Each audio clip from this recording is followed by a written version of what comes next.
ইসরাত জাহান মারিয়া। মারিয়াকে মঞ্চে আসার জন্য আহ্বান জানাচ্ছি।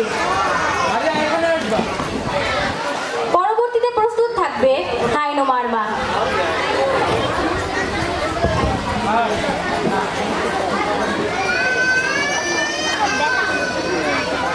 আসসালামু আলাইকুম। আমি ইসরাত জাহান মারিয়া। আমি চতুর্থ শ্রেণীর একজন ছাত্রী। আবৃত্তি করছি রুদ্র মোহাম্মদ শহীদুল্লাহর লেখা বাতাসে লাশের গন্ধ কবিতাটি। আজও আমি বাতাসে লাশের গন্ধ পাই, আজও আমি মাটিতে মৃত্যুর নগ্ন নৃত্য দেখি, ধর্ষিতার কাতর চিৎকার শুনি, আজও আমি তন্দ্রার ভেতরে।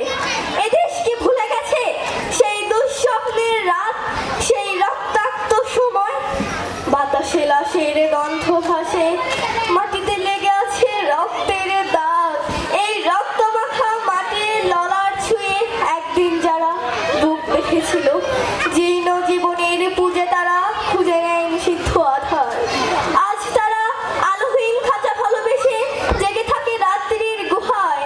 এ যেন নষ্ট জন্মের লজ্জায় আড়ষ্ট কুমারী জননী স্বাধীনতা। এ কি তবে নষ্ট জন্ম?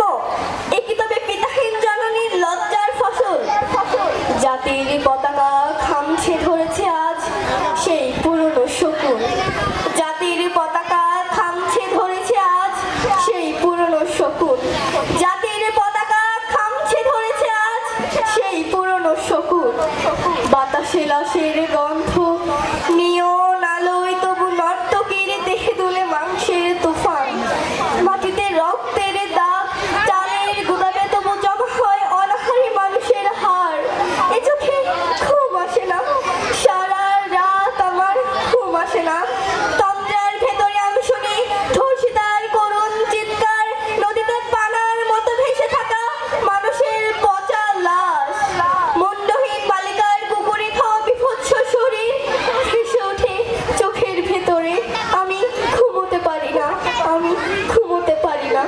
রক্তের কাফুনে মোড়া কুকুরে খেয়েছে যারে, শকুনে খেয়েছে যারে, সে আমার ভাই, সে আমার মা, সে আমার প্রিয়তম পিতা।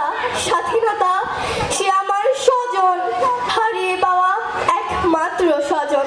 স্বাধীনতা আমার প্রিয় মানুষের রক্তে কেনা অমূল্য ফসল। ধর্ষিতা বনের শাড়ি, ওই আমার রক্তাক্ত জাতির পতাকা। ধন্যবাদ সবাইকে।